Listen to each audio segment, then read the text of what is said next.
तो चलिए आज बेल्स पाल्सी को समझते हैं। ये एक बहुत ही कॉमन क्लिनिकल केस है। सोचिए, एक मरीज आकर कहता है कि उसका मुंह टेढ़ा हो गया है। अब क्या करें? सबसे पहले दिमाग में एक ही सवाल आता है, कहीं ये स्ट्रोक तो नहीं? अच्छी बात यह है कि एक बहुत सिंपल फिजिकल एग्जाम से इसका जवाब तुरंत मिल सकता है। इसे कहते हैं फोरहेड टेस्ट।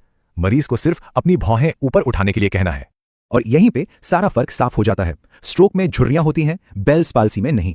तो अगर माथा एकदम सपाट है, मतलब ये बेल्स पाल्सी है, जो फेशियल नर्व की प्रॉब्लम है। इसके अलावा एक तरफ का चेहरा काम नहीं करेगा और आंख भी बंद नहीं होगी। खास बात यह है कि ये एक क्लिनिकल डायग्नोसिस है, किसी लैब टेस्ट की जरूरत नहीं। पर क्या कोई रेड फ्लैग्स हैं जब हमें ब्रेन स्कैन करवाना पड़े?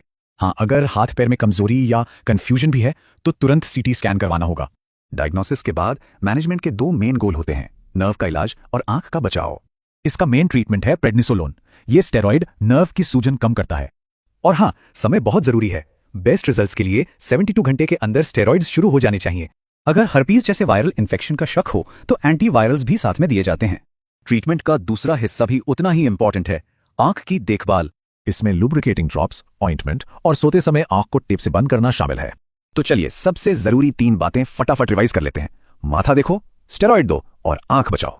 तो अब एक आखिरी सवाल, वो कौन सा एक साइन है जो स्ट्रोक और बेल्स पाल्सी में तुरंत फर्क बताता है?